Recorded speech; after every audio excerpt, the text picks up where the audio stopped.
From all corners of the globe to your ears, it's the Midnight Movie Cowboys. Sometimes informative, sometimes controversial, but always unpredictable. It's the Midnight Movie Cowboys podcast with your hosts, Hunter, John, and Stu. And now, on with the show.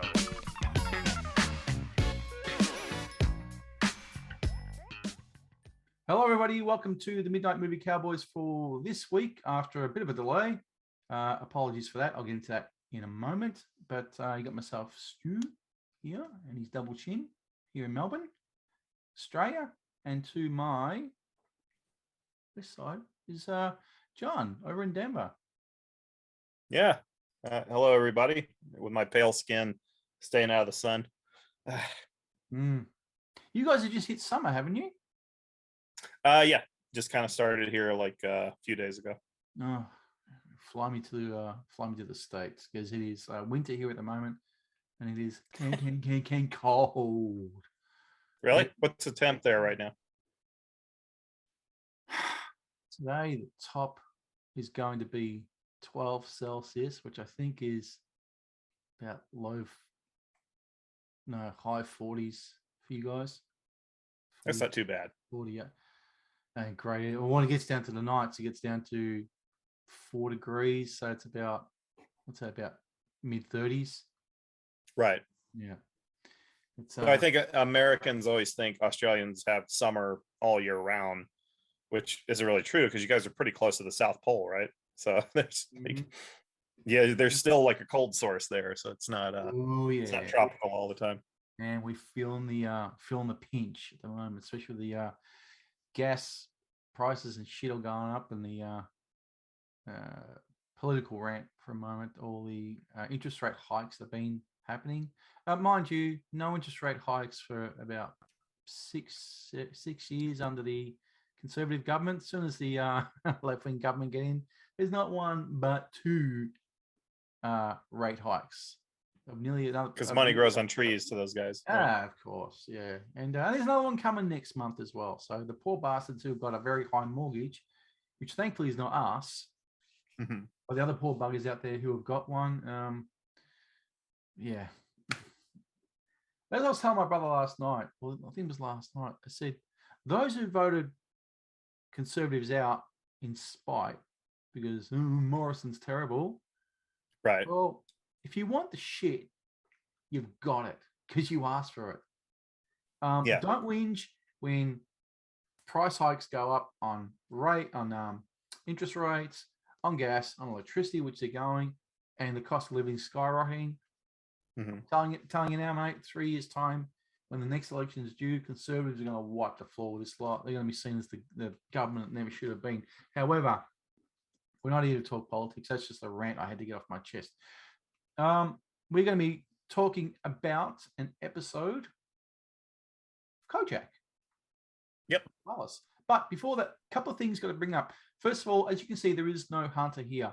And that is because back in late May 20th, I believe it was, Hunter and his lovely wife, Amy, gave birth to their first child, their daughter, Charlotte. So that is a big thumbs up and congratulations to you and Amy for the safe arrival of your daughter. And in the meantime, he won't be with us. He's on paternity duties.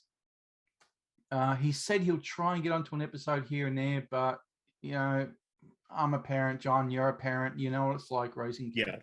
Yeah. It ain't easy. No. So if he's not on, you know, don't be hassling the guy. We don't expect him to make appearances. He'll come back when he's ready, once everything's settled down. If he comes back on here and there, great. You know, it'd be good to see him. But expect that he won't be on more often than he will. So that's that. Did give us a plug in the Washington Times. Oh yeah, I saw that. I thought, it was a joke. I thought, how did we get that? How did he get picked to be spoken to about that? I must have been a man on the streets, I think, but still, he gave us some ink, as he said. So that was pretty cool. And noticed on YouTube as well, John, the sub numbers are going up.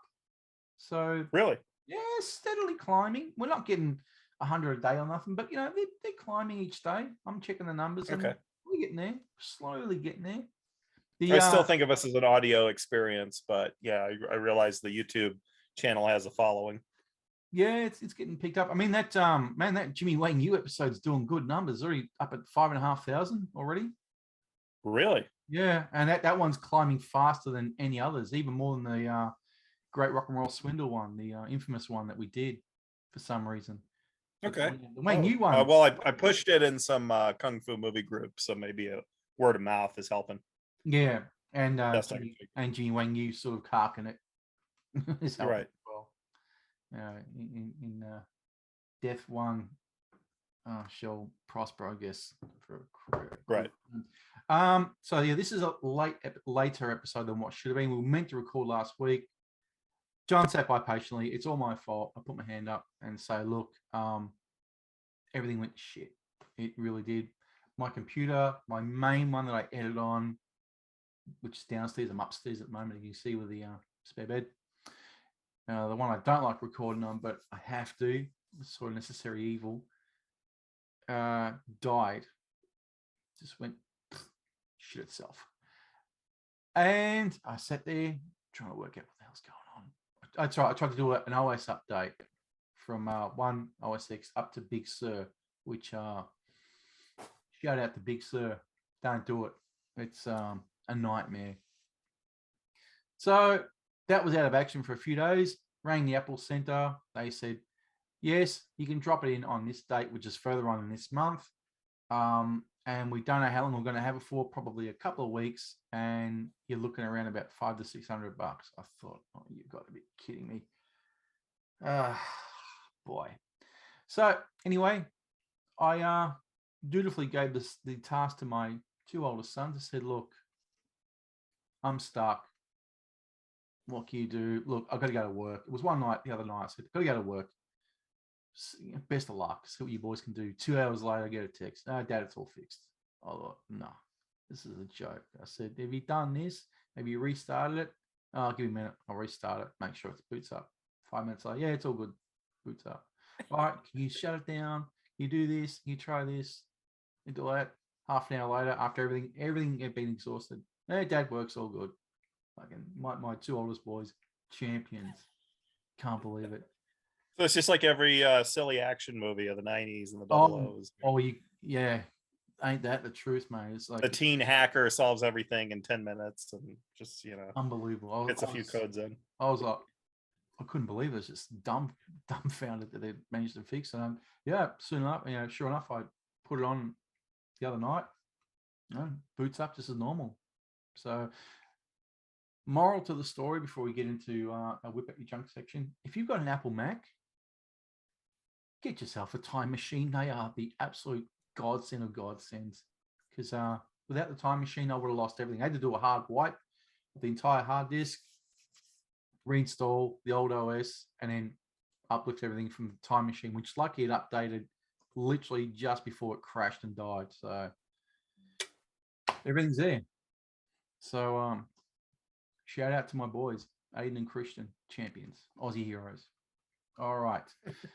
That's that. So now that we've spoken about all that, we can move on to whip at your junk. And John, you can go first, mate.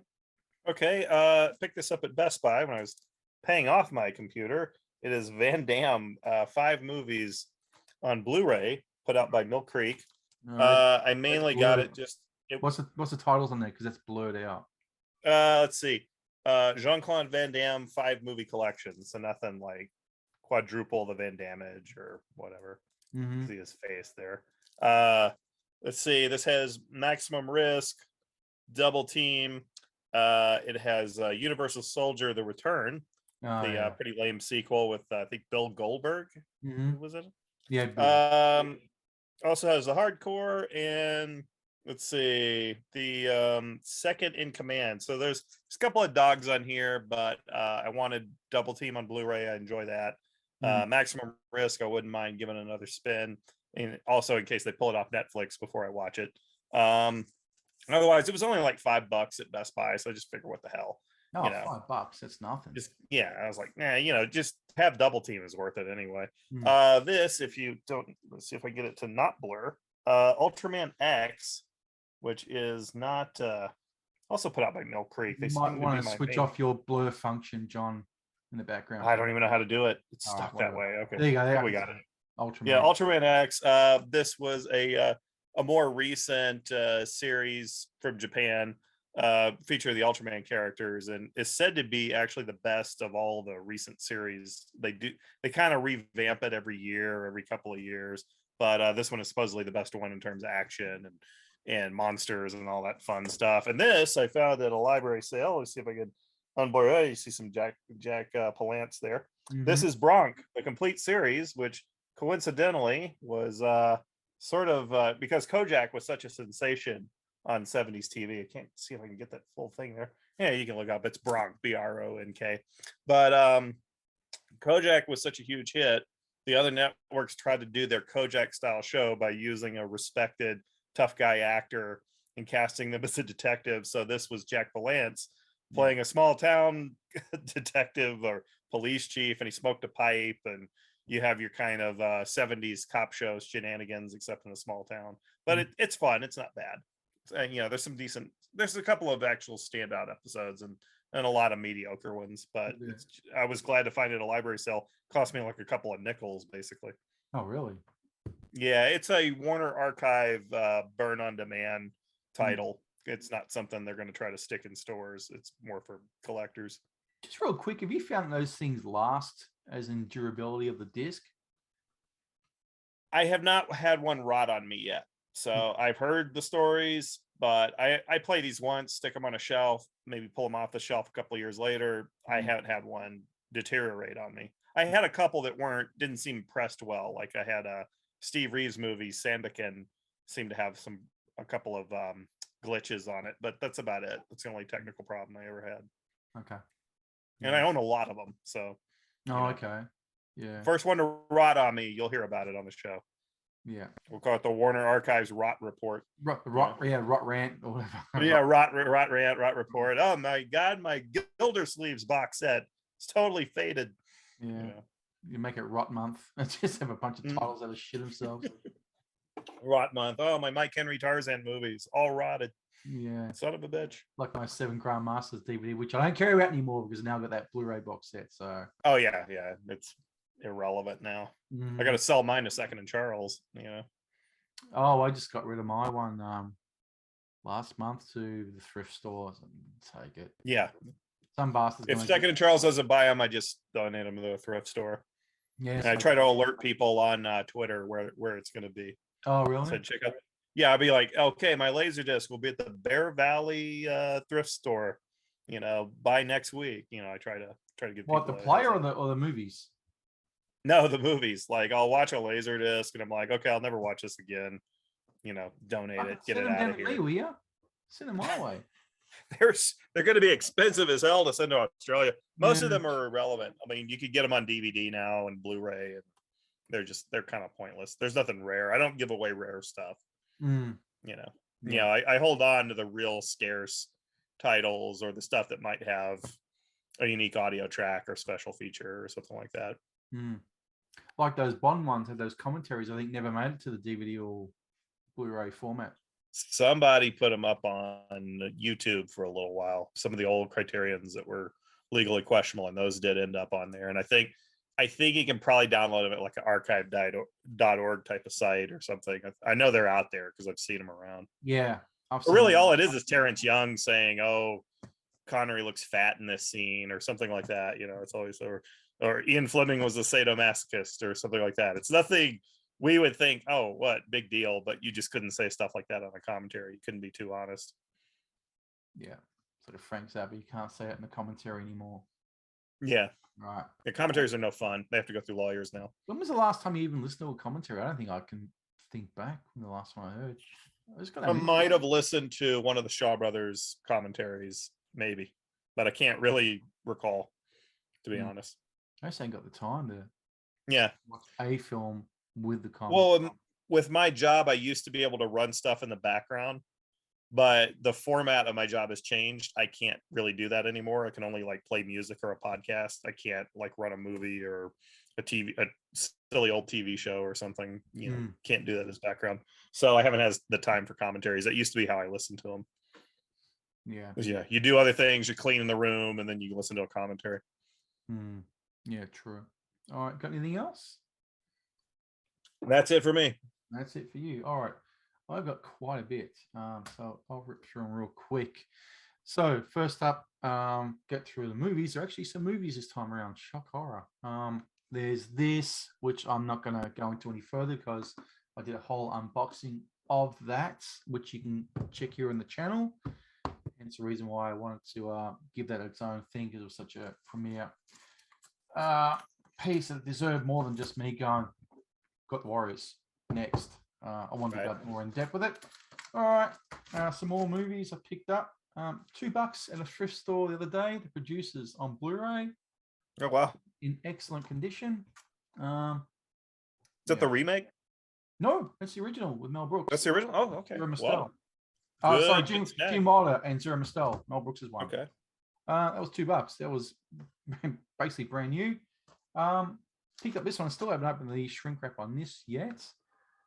And it is that The Wicker Man. Okay. The original, that was $5.95 on Amazon, brand new, for the 2-disc version with the 3 cuts on there. That was also buy one get one free at the same price. And one of my sons, one of the ones who fixed my computer, wanted it, so got him a couple. So that was basically $3. Okay. And here's one, $3 as well. Playing the game of what album did Stuart buy Weezer this week? None. But he did buy Weezer, the video capture device with video clips from 91 to 2002. It's got some cool old stuff of pre-Weezer on there, and all the obvious ones like Buddy Holly and Sweater Song are on there. And what I'm going to do is quickly just unmirror my video, so these things should look up a bit clearer. Going to CDs now. I picked this up for $1 yesterday in pristine condition. Very best of the Beach Boys with 30 tracks on there. Basically all the ones you know. So yeah, not bad for $1. Doesn't have surfing. Doesn't have my favorite Beach Boys song there at all, which they barely ever do. The best one doesn't have surfing, and it doesn't have In My Room, which I really like a lot as well. Well, they have like, I mean, there's decades, almost like a half a century of output that it's just going to be hard to pare that down. Yeah. But there is 30 on here, which they really could have lost. Rock and Roll Music, the cover of theirs. I don't care much for it. Don't care much for the was it Then I Kissed Her? Don't care. They could have dropped them too and put In My Room and surfing on there, but it is what it is. Can't complain about it. This one I picked up for $20 on Discogs Mint. And it goes for a few hundred. Don't think the guy knew. Ostentatious, The Lounge Lizard Live, The Australian Comedian. This is from '84, this album. Funny as hell. Still makes me laugh. And it's got the bonus tracks of Australiana and the Phantom Shuffle on there, which I'll get to in a moment. All right, carrying on. Grab that. The Cure Show Live, the 2-disc album. Not bad, from '93. It's their second live album from '93. The other one being Paris, which I prefer a bit more than this. This one's okay. It's a bit anemic. Not the best Cure live one I've heard, but it's going on the shelf. This one, told you had a bit. Rancid from 2001 or 2 this is. I think it's 2002, I think. Absolute belter. Best Rancid album. This is, those you know Rancid, they're hardcore punk mixed in with ska. Out Come the Wolves was a blend of both. So was the one before that. Let's Go. The one after that, Life Won't Wait or something like that. Was a lot of ska. That is just pure hardcore. Yeah, I remember because I sold my copy because I didn't think I'd listen to it that much. Oh, mate. I was kind of put off by because it was like a Motorhead album or something. And I was just, for some reason I couldn't get into it because I loved Life Won't Wait, and I thought they would just go in that direction. They ended up basically doing a Motorhead record. So I was just kind of like, Yeah. But nowadays I would just rip an MP3 and then sell it off whenever I felt like it. Mm. I'm not really into like grabbing a lot of CDs these days of rock music. I am, which is pretty evident on this thing. Yeah. One more for the collection. Urge Overkill, Rock and Roll Submarine from 2011. Oh wow. I think I've only listened to that on Spotify or something. It's really hard to find. Good album. That was only, I think it was about 13 or 14 bucks. It is hard to find. It's not easy. Yeah. Of course, I'm a massive fan of Saturation, which I think is an absolute classic. The one after that, Exit the Dragon from 95, is one of the worst albums I've heard. And they even acknowledge it's a piece of shit because they were going through turmoil left, right, and center. That's They were on coke, right? Were they on coke? Don't know about that. I know the drummer had a pretty bad opiate addiction. Don't know about the other two. He's not on this, but Nash and Eddie Rosa are on this. Nash Cato. And wow, great return to form. Really good album.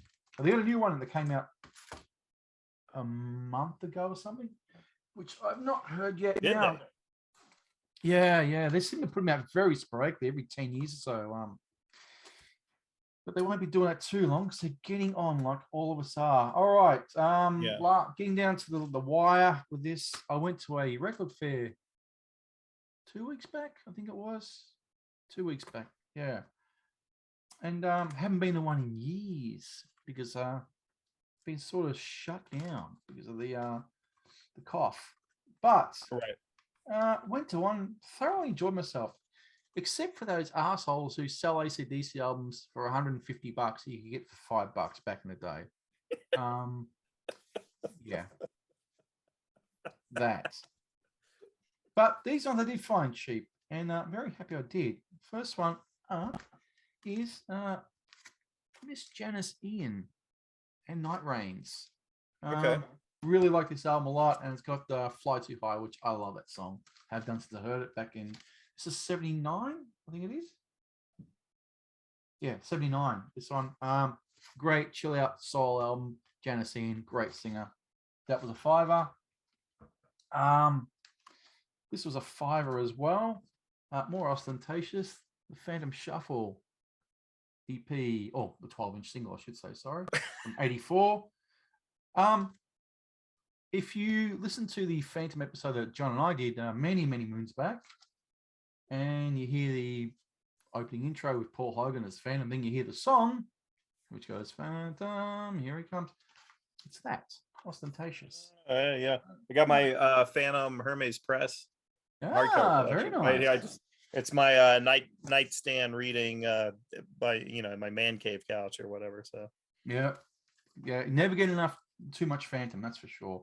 No, I'm Phantom crazy in this house, Oh, okay. Well, yeah, same. All right, this one here picked up for $10. Very happy I did. I like this album, and I don't care to admit it. Shantuzis, all-girl pop outfit from the late 80s. Yeah, like this one a lot. It's cool. It's some good stuff. That was only a $10. And finally, this I picked up for $5. Used to own many, many years ago on vinyl. Something happened to it. I don't know. I sure as hell wouldn't have got rid of it because I would never have done that. Something, unless I think the only thing got damaged in the Great Flood of 2006 here in my garage. But I found it again for a $5. Check it out, John. Soundtrack to Oh Lucky Man. Oh, wow. By Alan Price. Holy hell. I know. Shops around here would sell that for like $50, I think, or something. I couldn't believe it. I looked at it and the sticker said $5, and I thought, okay, the vinyl's, well, the cover's fine. There's nothing wrong with it. Looked at the vinyl and it was pretty damn clean. Played it obviously when I got home, and yeah, not a fault. So you play it in your car though, Stu. Now, how did I know you're going to say that?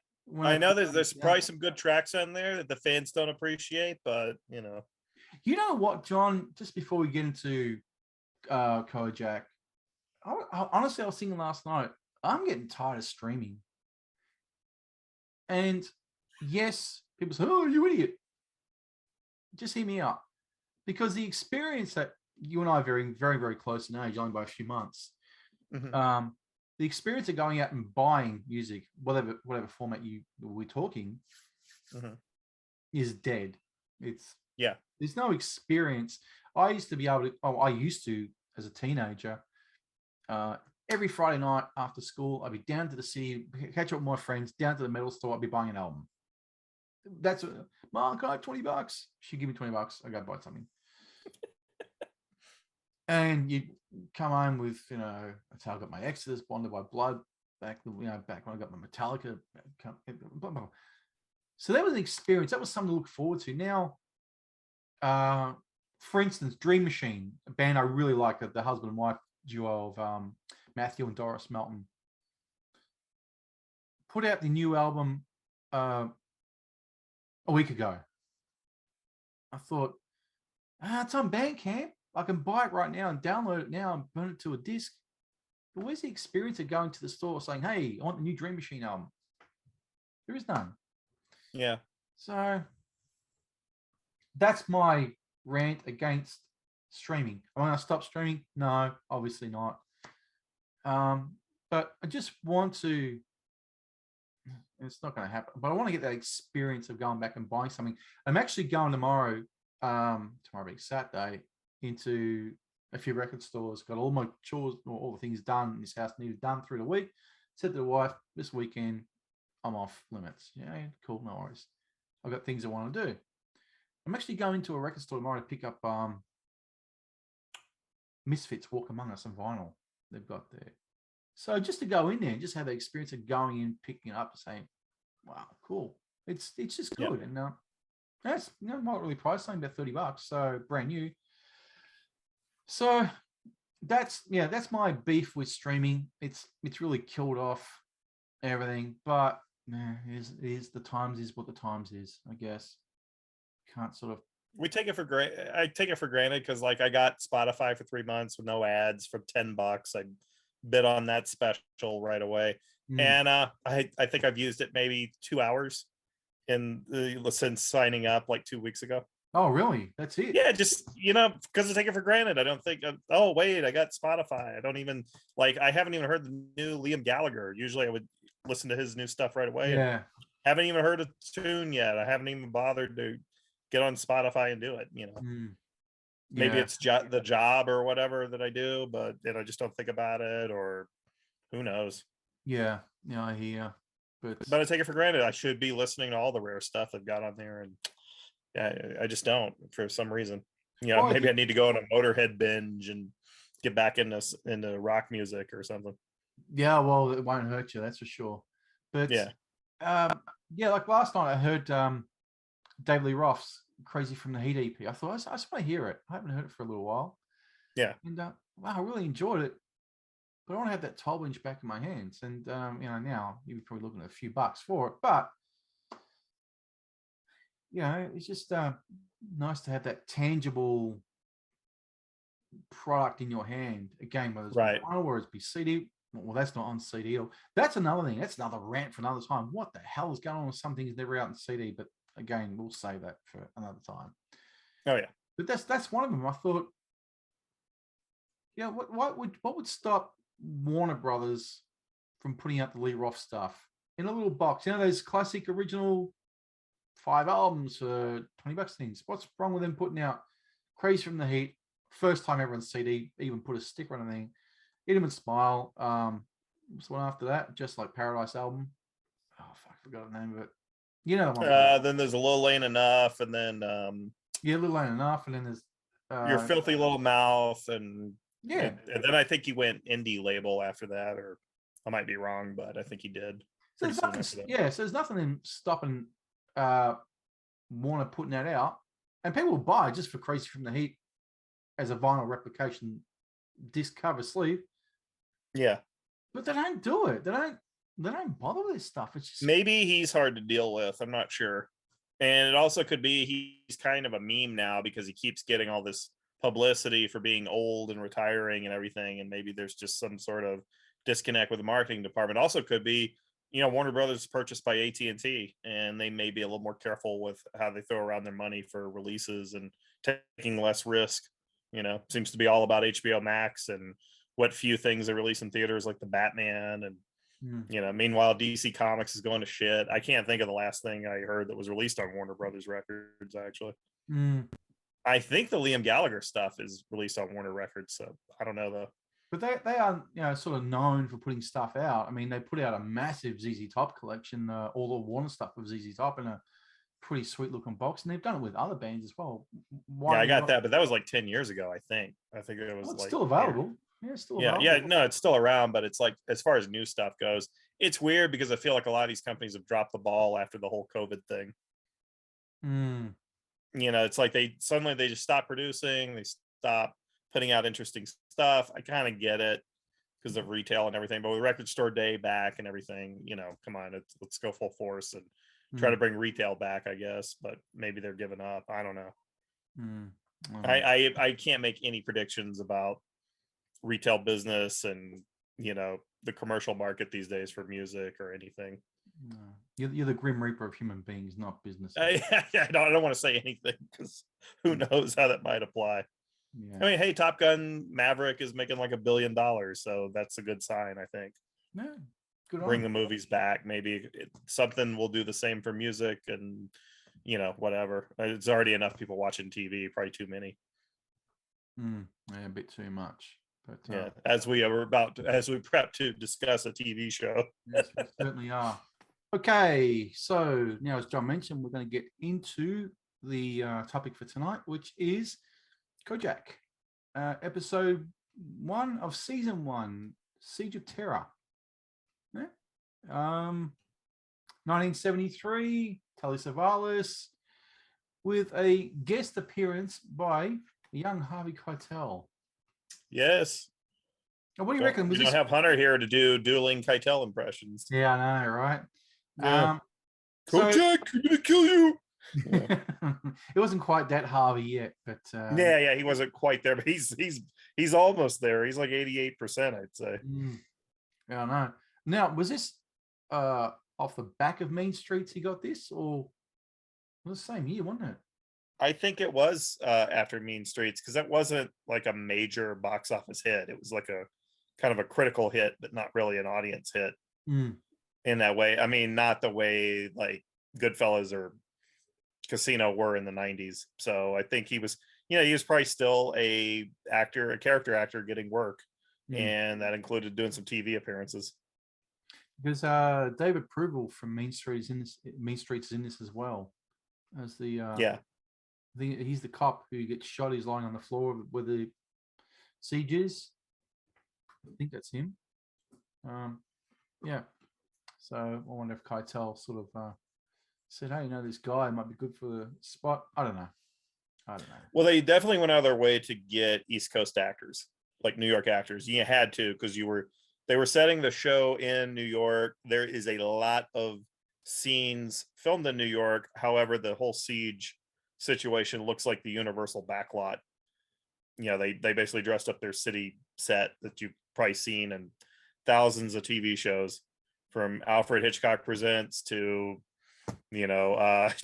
just a $6 million man, or whatever. Universal uses that same the same city sets and everything. You can see them in Newsies and stuff, but that's what it looks like with the store and the whole hostage situation, and Kojak walking in and out, and Kojak's double carrying the guy at the end with the stunt man with a skull cap on carrying the that was pretty funny. I don't know if that was visible in the old TV broadcast, but boy, it's blatant as hell on DVD.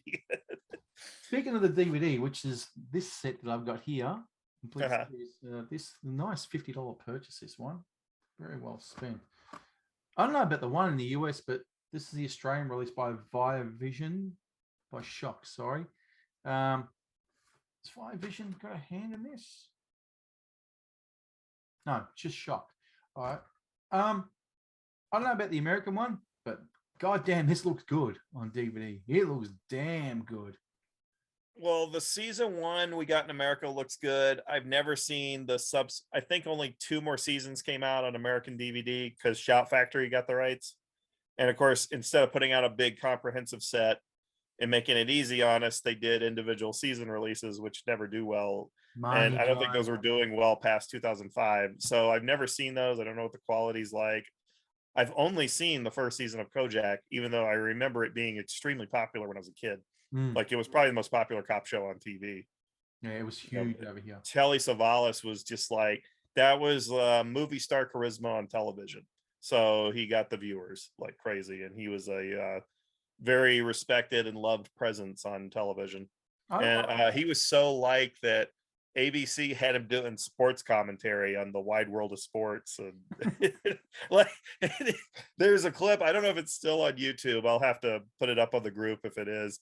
But they showed some early kickboxing from like 1974, and it's Joe Louis versus another guy, and Telly's giving it the whole color commentary. It's like, these karate men can break bones with their fist, baby. You know, it's just giving it exactly the type of commentary you want. And the thing about this show is it really allowed for him to bring his personality and charisma into the role, because Kojak's, he's not like he's not super cop, he's like a wise man sort of, or smart detective. And like his whole thing is he wears nice suits, and so he's always got the bling and the really cool threads and the pencil thin cigars as well. Right. And whenever he talks, they'll work in, not in this episode, but in later episodes, they work in like his Greek pride. He's like, my people invented democracy. Well, you want to talk about, he'll always have some really, really sharp dialogue. And I know there's a later episode that starts with him walking into a bunch of mobsters are having a card game, and Kojak walks in on him and just like dresses all of them down verbally. You're like, I see you beat that rape charge, just completely making them all look like idiots and everything in like 5 minutes. It's like, you can't, it's hard to find an actor who can actually pull that off and make it convincing. People talk about cop shows today, The Wire or Law and Order, whatever crap they're sucked in to watch it. It's like, nobody on those shows, one problem why I never watch them, nobody has that charisma. Nobody has that kind of gravitas to kind of make a character believable. And you can, you would totally buy this guy being like this badass cop that never even has to draw a gun, like to do his job, pencil and cup of coffee and a notepad, and he's going to get it done. And then, it's Crocker who usually handles, Kevin Dobson, who usually handles the tough stuff. Yeah. But you mentioned about how being popular on television. I'm just curious, what sort of audience cut would have been that of women watching this for a lot? Yeah. My grandmother watched this show, and I'm sure it was because, well, she liked cop shows and mystery shows anyway, but she liked Telly, man. She totally dug him. Man, that guy he had it for some reason. He was not what you call classically handsome, but man, the women freaking love Telly. Well, what's so funny is he, even in the 70s, as big as the show was and as popular as he was, and we're talking, you would see his face on magazine covers. There was Kojak coloring books. There was all these kid toys tie-ins that you would never imagine for a cop show today. Imagine an adult cop show inspiring children's board games and it's like having whatever. A CSI Miami lunchbox. It's not going to happen. You'll never. Yeah, or there was a record that was one of those. Remember the Power records where they would have the story, and sometimes they'd include a comic book, but it was almost like an old time radio drama or whatever. Oh yeah, they had it for Kojak. When you hear the bell, turn the page. Yeah, they had it for Kojak. There's one for Kojak, because I think Paul Talbot posted it up one time, and wow. People have no idea how popular. I mean, today I don't think people can conceive how popular Telly Savalas was, and this series was. It was popular around the world.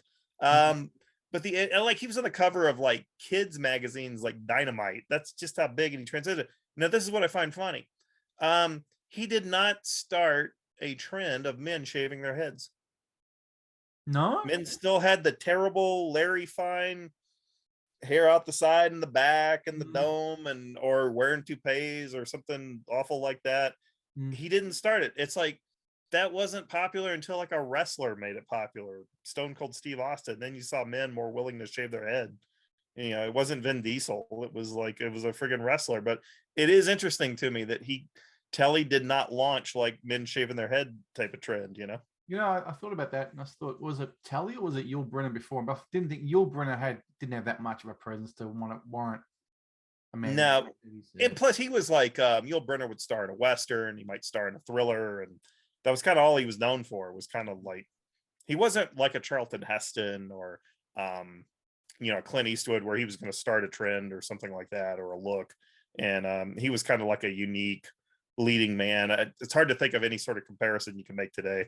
But Brenner was, I look at his career, it looks like he was limited to westerns later on, just because of Magnificent Seven. And he was considered poorly cast for a cowboy or gunfighter in that movie, even though I thought he did a good job. But yeah, it's weird. It's like, but Telly didn't start a trend or anything, even though he was arguably a sex symbol. You probably find plenty of women from that greatest generation that loved Telly Savalas. And I remember reading that he hosted a radio show in the 50s called Telly's Coffee House, which I guess he played jazz. I would love to hear air checks of it, but they don't seem to exist anywhere. Yeah, it's not one of those things they would have preserved over the years, I guess. But yeah, it would be good to hear. But I know he would have had a big following here with Melbourne having the biggest Greek community in the world outside of Greece or Cyprus. Yeah. I dare say Kojak would. I remember Kojak being massive over here throughout those years. But anyway, so let's get into this episode, season 1, episode 1. Now tell me, before we get into that, was there a Marcus Nelson Murders? Was that a Kojak movie? That was a TV movie that I believe aired the year before. And it was not intended to be a pilot for a TV show. I don't think it was, because it's other than the presence of Kojak, it's not really the same as watching a Kojak episode. Okay. Yeah. Like, it was based on a real murder, and the young black guy was blamed for it, and the cops beat a confession out of him or intimidated a confession out of him, and Kojak realizes he's not the killer, and it was based on a real murder that happened like 1964 or something. The funny thing is, James Ellroy wrote a story in GQ about the real murder, and I still haven't read the article, but he told me, "Hey, John, did you see who the name of the investigator was?" I went, "No." He goes, "John Grace." I went, "Really?" Really? Yeah. So now I got to go find this article and read it. I feel bad. I haven't, he wrote it like 6 years ago and I haven't read it yet. But that TV movie had such great ratings. And I think Savalas got a lot of good feedback, a lot of critical praise back when that really mattered. Like, if the press liked you, that counted for a lot. It wasn't like today with the internet and all that. This is based on people calling up TV stations and saying how much they love something. And I think they decided it would be smart to launch a Kojak TV show. And Abby Mann, I guess, developed the show Bible and everything. And I believe he wrote the Marcus Nelson Murders. So he created the series, and they gave everybody kind of a regular gig.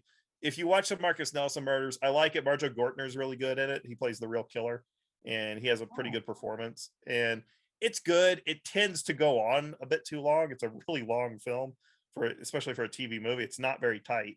Okay. But it's worth watching. It's definitely interesting to see if you're a Kojak fan. I mean, you have to watch it.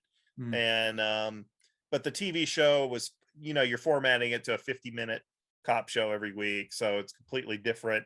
I guess it'd be like the Quinn Martin 4-act structure on The Fugitive or whatever, where you have your certain beats before each ad break. But it's terrific. I mean, the show, I went through the first season. I thought it was really fantastic. This is like my favorite cop show of the 70s. And there's a lot of New York filming, even though they do a lot. I think interiors and certain shots were still done in Hollywood at Universal Studios, but it's a lot of New York footage, and not the typical, hey, we shot all this B-roll before we started really filming the series and we just sort of insert it in. This is like, these are particular to the episodes. Like, if you see Crocker chasing a bad guy, with his shotgun, it's filmed in New York. And so they did a good job of that. I am told that in later seasons, and I can't confirm it yet, that there was a lot less New York filming, which I imagine there would be because budgets usually get cut after a few seasons. But I could see that happening. I could see them burning out on filming in New York. But there is a lot there, at least in the first season. And also, I think it was inspired by the success of the French Connection. So you wanted that gritty, tough, gray, dirty, ugly New York, cop show for television. Mm-hmm. Yeah, and it probably was a lot cheaper than trying to launch a Popeye Doyle TV show at the time. Yeah, which they did, didn't they? Later on. Yeah, no, they did. Well, they tried to. I don't think there was ever a TV show. I know there was a pilot movie with Ed O'Neill. Ed O'Neill, yeah. It was okay. Yeah. It's just it's like Badge 373 where they have Robert Duvall playing him. It's just kind of like it's there. It's nothing really special. Yeah. But with Kojak, they got a great actor in Telly Savalas. Oh yeah. Who'd had all these terrific villain roles in the 1960s. He was a very respected character actor, and he was just perfect for the role for playing that hero cop. No one could do Kojak except Telly. They always talk about they tried to bring it back with Ving Rhames, and I don't think it took at all. It's just because it's Ving Rhames. It's not Telly Savalas. It's like that's Telly Savalas's role. Yeah. No one else can play that part. They were saying as well about Columbo. Oh, bring back Columbo. But Peter Falk's dead. No one can play. Oh, what about that guy? What was his who's that bloody guy, John? He was in Zodiac and Bruce he's Hulk in the the terrible David what's his name? I know who you're talking about. That horrible actor. Yeah. Oh yeah, he couldn't. Peter Falk. Who cares? No, he's not Peter Falk. In fact, Peter Falk was not the first guy to play Columbo. It was Bert Freed on like one of those live Playhouse 90 type shows in the 50s. He was Bert Freed was the first Columbo, and then Peter Falk, when he came into the role, he brought in all the traits and the trademarks and developed that over time.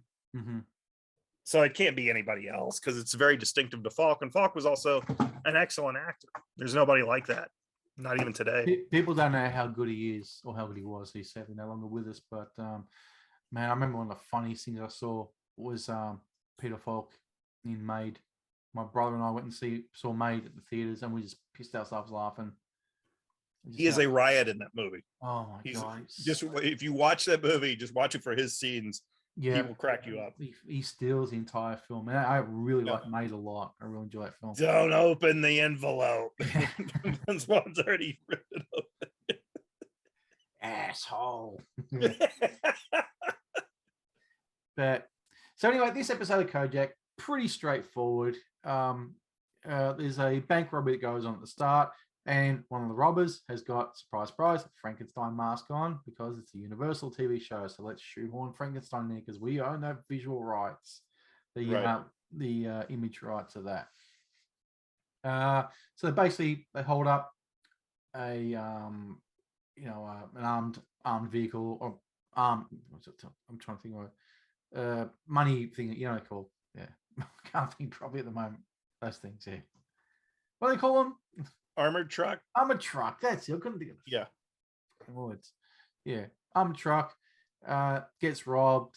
They basically flee and go into a building where there's people. It was a jewelry store, a gun store, clothes store.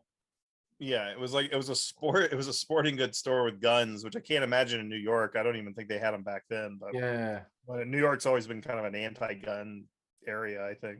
Yeah, and basically the robbers go in there, the crims go in there, and take the people hostage, and then basically Kojak's got to go in and sort of defuse the whole situation, make a deal, cut a deal with them while the siege is still going on. Pretty straightforward story. Really well acted, except for my only gripe is the Hare Krishnas in this. Wait, it's New York still. The rest of the country thinks New York is just weird. Okay, as someone who, I don't follow the Krishna faith. I'm actually going to the restaurant tonight, the Krishna restaurant for dinner. So, and have been to the temple numerous times. Mm-hmm. Knew they weren't real Krishnas when they were doing the chant all wrong. I said, I know that chant pretty damn well, but they go, Hare Krishna, Hare Krishna, Krishna. All right, they're getting it right. Hare Krishna. Where's the Hare Hare? Where's the Rama Rama? It's not. Well, they didn't hire a Krishna consultant. They were probably just based on what they observed at the airports. Yeah, it's like, Because oh, at let's that take time, the Krishnas were said to be popular staples at airports at the time. Oh yeah, I've seen that joke. Like you see them spoofed in Kentucky Fried Movie and Airplane, where they see Robert Stack's beating him up and stuff, and it's like Yeah. that was everybody's impression of the Hare Krishnas was basically all these guys at the airport who play tambourine, Mhm. wear robes, Yeah. looking like monks. And I'll be seeing that tonight because they do the kirtan in the city on Friday night. So Mhm. see that. Yeah, but yeah. So basically, it's a pretty straightforward story. Not much to it. 48-minute episode, which as you would be for an hour television show. And yeah, Harvey Keitel's really good in it. Anyone else of note that you saw in this? I couldn't pick any other faces really. Well, I saw what I think was a future Sopranos actor. I'm not a fan of the show, so I don't really know the actors that well, but I think I recognized a couple of actors from like who were later on the Sopranos. I can't remember what characters they played. I'm looking at the list here, like on the IMDb, and it's like there's no other names that really jump out at me. I always think I'm seeing like actors that I believe are ones I'm familiar with, like Danny Aiello, but I'm really just seeing another New York actor who looks just like him according to the IMDb. So isn't that funny? Yeah. Because they went out of their way to get all these New York actors. New York actors, of course, all mostly are of Italian heritage, and you just can't get that look from California actors. And so a lot of the New York boys got to work on this show. I seem to recall they pretty much every major New York actor you can think of ended up on the show, except for like the big shots like De Niro and Pacino. But pretty much everybody you've seen in an Abel Ferrara movie or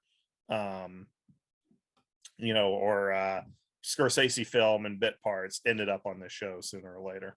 Yeah. So we got here, as you can see on the share screen, Savalas, Keitel, Kevin up, Dan Fraser, David Proval. I think he played. Didn't he play like the evil cousin on the first couple of seasons of The Sopranos or something that Tony ended up killing? Yeah. I think David Proval was on The Sopranos later on. Yeah, but yeah, it's saying up here, aired 24th of October 1973. So I dare say Mean Streets was out by that time. I think that was earlier in the year. Yeah, it was. They're probably filming at the same time. I think because of French Connection, New York was the big place to set just about any type of crime movie or TV show at the time. Yeah, but yeah, that's basically about it. Who we got cast wise? Abby Mann. Oh, based on a book by Selwyn Raab. It's saying here. I think he wrote the book about the real case of the Marcus Nelson murders or whatever they were really called.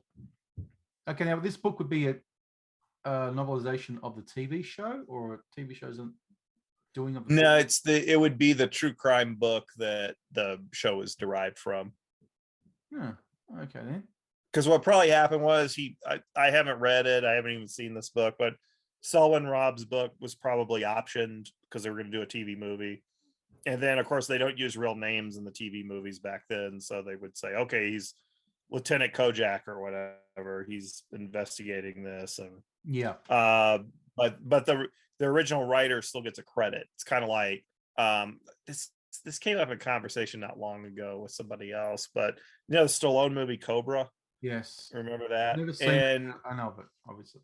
It's said to be based on a Paula Gosling novel called Fair Game, which I think may have been set in Australia. I might be imagining that. But then the Stephen Baldwin or William Baldwin, one of the Baldwin brothers, who was not Alec Baldwin, and Cindy Crawford were in a movie called Fair Game, also said to be based on the same novel. Yeah. But I've never read the original novel.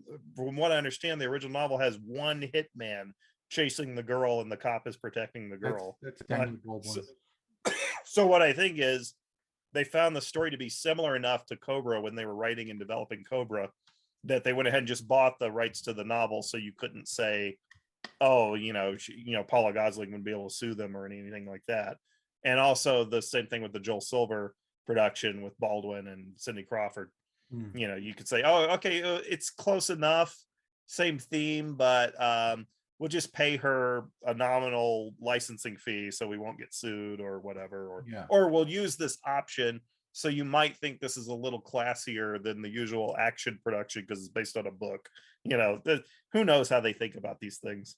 Yeah, but I mean, this got all the usual tropes. Oh, we want a chopper. We want a, you know, a clear path to the airport. We want to land, get a plane. All the usual sort of stuff. Yeah, Dog Day Afternoon. I think that was in theaters maybe the same year, so it's a similar enough plot line. No, Dog Day Afternoon 75.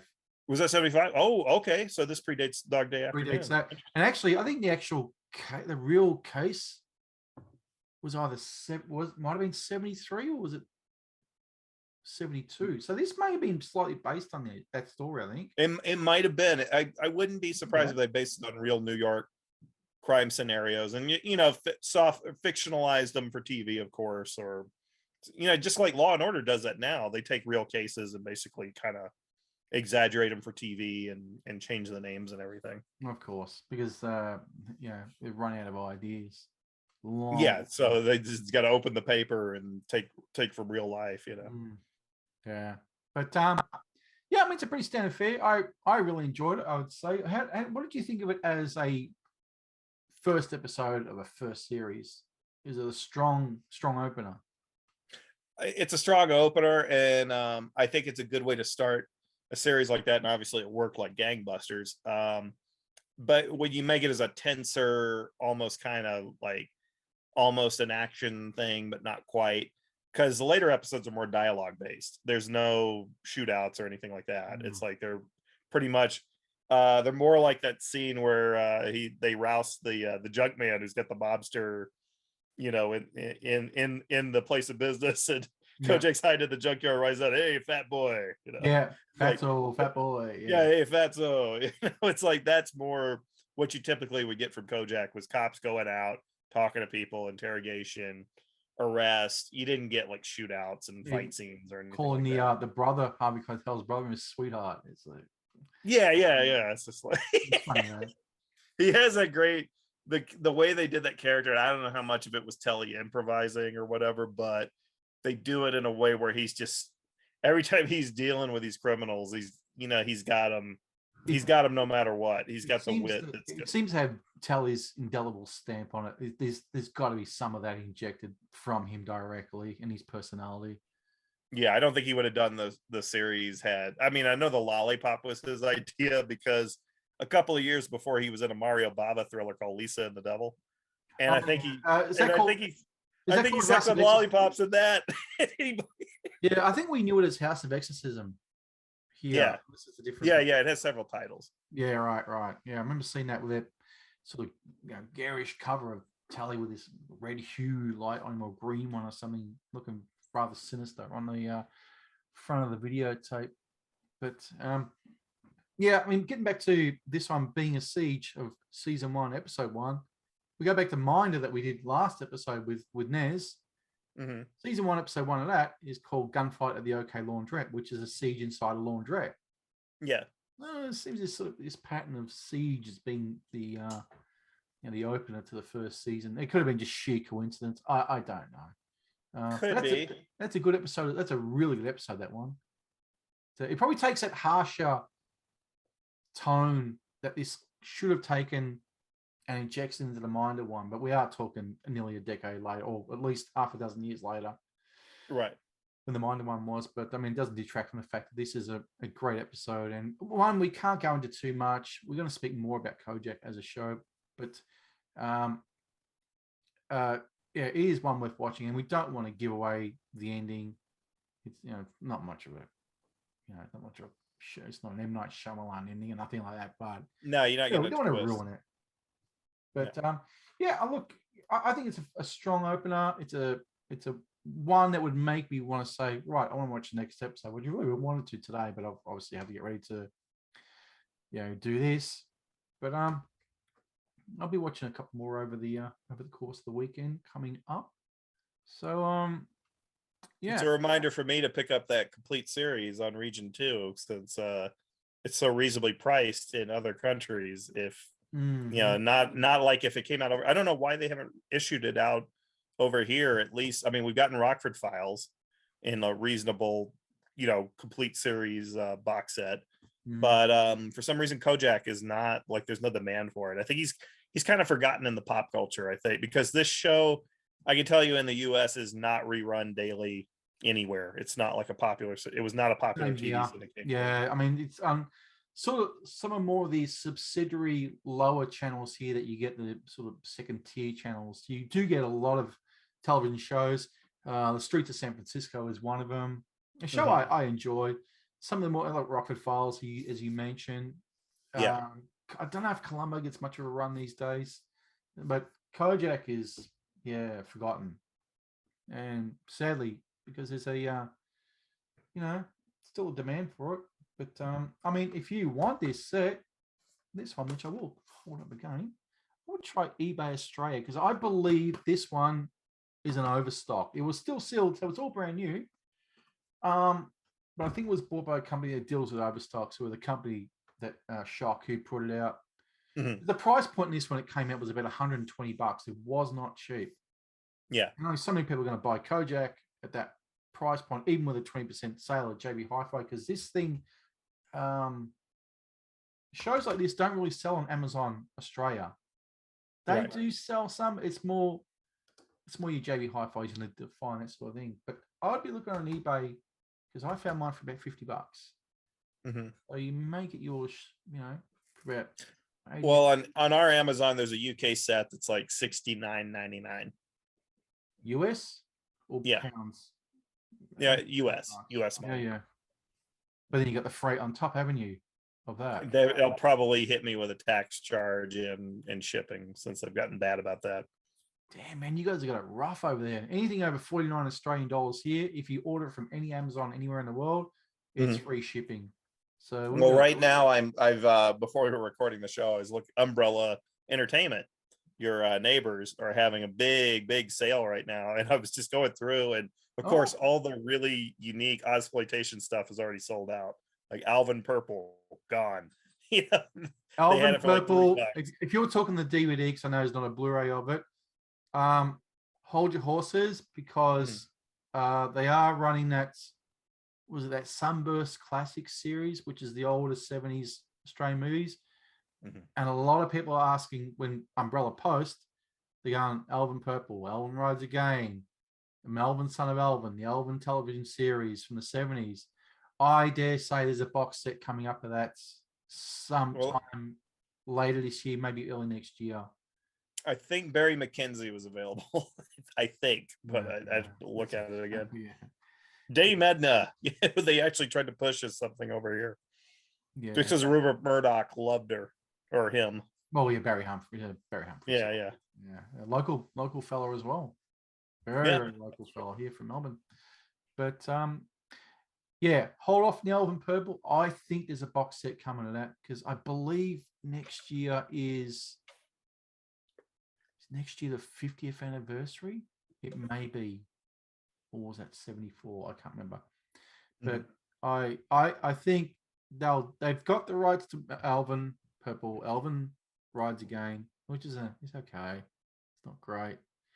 Their problem's going to be sourcing material for the Alvin Purple television series, which they did run on cable back in the 90s, so they can find it.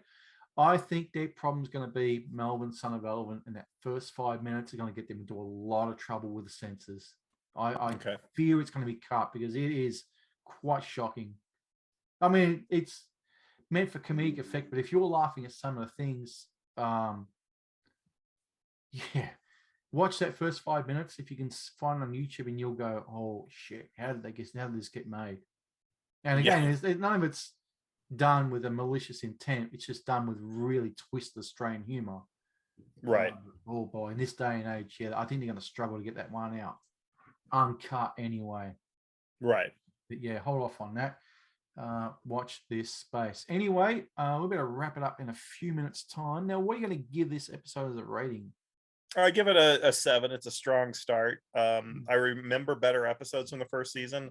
I watched it like 12 years ago, so I couldn't pinpoint exactly what. But I'm going to give it another watch, and then I'm going to order the complete series and try to enjoy it. And keep in mind that supposedly it gets pretty corny later in the seasons where they have like Kojak in Vegas special 2-hour episode. Oh yeah, because you're always going to end up with that type of schlock when a show's been on too long, and it's just getting by on the star's charisma.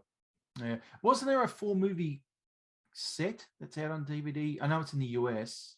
There is one that I think has the Marcus Nelson murders. It also has the years later ABC revived the show as a series of TV movies, and that aired like maybe they aired 2 a year or something like that. And I think there were like 3 or 4 of them. I remember watching the first one, and I wasn't really blown away by it. I thought it was kind of dull, and I was like, oh, well, maybe that's the way Kojak really was or something, because I hadn't seen the show in years.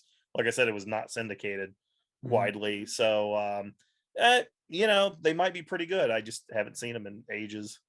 Yeah. But, I'll give it a 7 as well. And I do want to watch more episodes. That's for sure. Yeah. And I think I will do that. I've got a pretty stacked weekend coming up, but I will try and squeeze in some time on Saturday night. If I'm not blasting the Misfits on the Misfits on vinyl. The one thing I can say about the show, I remember the episodes had a very consistently good dialogue, better than the dialogue in movies today. Like there was, for some reason, TV writers were better. I'd say their ears were more fine-tuned to the way people really talk or individuals speak. It's something I've noticed with a lot of TV shows today and movies, is everything's kind of post Joss Whedon. Everything's done with a filter. Yeah, it's like everybody's a smart aleck. Back of the head going, oh, I better not say that. Whereas writers back then would just write it down. Yeah, they would just let a character like boasted about his Greek heritage. You're not going to hear that in a TV show today. No, absolutely not. And if you did, it would be something that would be incessant. It would be over and over and over. Yeah. Every week you think, oh, stop beating us about the head with your Greek background. We get it. It's just. You're right. Here it's more subtle. It's like, my people invented democracy. Like that's just, it's a little stylish. Yeah. But, I'm Greek. What do you think I feel? Actually heading to a Greek restaurant. Just speaking to the wife about that last time. I'm gonna head to a Greek restaurant in a couple of weeks. Greek food's fantastic, man. If I had one choice of one style of food to eat for the rest of my life, it might be Greek food. Ooh, you better be doing a lot of running after it. It's not the best. Yeah, I know. It's not the best in the old wasteland. But oh boy. I mean, I grew up on it, obviously, with a Greek mother, but oh shit, with a big, massive Greek family as well. But right, it's something you eat sparingly, but you enjoy it when you got it. And we'll be doing that in a couple of weeks. We'll be going to that, so I'm looking forward to it. But anyway, that is it for us. Now you and I spoke the other day about possibly doing what was it, Crime Month? Make June Crime Month. TV Crime Month or TV Crime Month, yeah. So we'll I think we'll do that. So we've got Kojak at the way. Next week we are going to be covering the pilot movie of The Magician with Bill Bixby. Yeah. Boy, you think Kojak's forgotten. What about The Magician? One season and gone. Completely obscured. Known more to X-Files fans who've never seen it than anybody who actually watched it. We should call this Prime Time Crime Month. There you go. Yeah, that's catchy enough. Prime Time Crime Month. That's a mouthful. Just like you got a lot. It's a lot to say, but who knows? Yeah, might get some new listeners. I don't know. Yeah, we'll do that. So we're covering The Magician, the pilot movie, next episode, which will come out pretty much on, if we time permitting or schedule permitting with John and I, should come out pretty much hot on the heels of this one a few days after, and then we'll get back on track to get 4 out hopefully within June, because I'm also doing another episode with Mr. Eric Mulder from Watch This Movie. Next week, we'll be doing Mirrorball Movie Cowboys episode 2, where we're talking about the last days of disco. So I'm doing this one, recording with you again shortly, and doing that one with Eric. So I'm really trying to juggle things and editing this thing. So at least you're staying in the 70s. Yeah. It's a 70s mindset. Yeah. better times, that's for sure. But anyway, that's it for us for this week. Thanks for being patient while all the technical issues got fixed. Thanks to the boys, and we'll get them out and stick around for the Nez, Mr. Anthony Nesbitt, with his Rue Britannia piece, which is I've heard this one. I've got it all edited. It's pretty vicious. It's not All right. He's not happy. So all right. Anyway. As is with Anthony. So yeah, Expected. Yeah. Well, actually, the next two I've got to reset up, and Nez not happy. But that, hey, wouldn't have it any other way. But Exactly. Anyway, for that, I'm going to say later. Yeah. Adios. Peace out. And now it's time for Rue Britannia with your foreign correspondent, the Nez.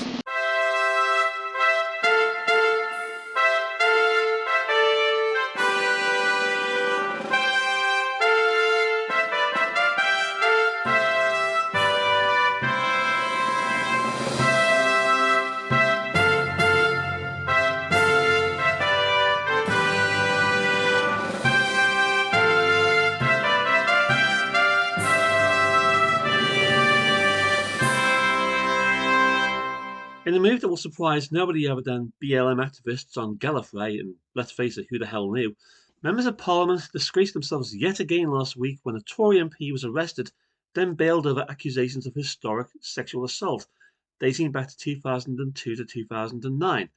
The MP, who can't be named for legal reasons, but his name is Andrew Rosendale, also had his party whip removed and was formally suspended from the Westminster estate by the Speaker. Meanwhile, convicted ex-Labour MP Claudia Webb began her appeal after she was convicted of threatening to throw acid into the face of another woman last Christmas. Hardly a surprise, given how during her trial she effectively accused both the judge and the jury of being racist. Westminster. Do you know where your Member of Parliament is tonight? Sport.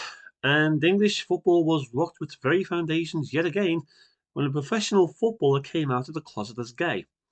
The first to do so. The 17-year-old Blackpool player shocked his teammates and club by declaring he was a follower of the dark-handed path and a bit of a left footer, both literally and metaphorically, much to the surprise of his club and his colleagues, who frankly had no choice but to basically support him and back him. Details as regarding his integration and assimilation into the squad are somewhat sketchy at this particular moment in time. For example, nobody really actually has any idea just whether or not he will basically be showering with the squad after a game. I just hope that nobody drops the soap in the shower afterwards. Meanwhile, back at the war, and social cohesion took a knock this week when a couple who agreed to take in a Ukrainian refugee 2 months ago ran into difficulty when the husband of the two decided to fall in love with the new lodger and promptly proceeded to run off with her. Quote unquote, I am no homewrecker, pleaded 22-year-old Ukrainian refugee Sofia Kokadian. I turned up at the door on Monday, went through his pockets on Tuesday, went out with him for a succulent Chinese meal on Wednesday, slept with him on Thursday, told his wife we were leaving on Friday. It wouldn't happen in my country, she added. The Russians simply wouldn't allow it. Further notes in passing, George Miller's 3,000 Years of Longing finally premiered at Cannes last week.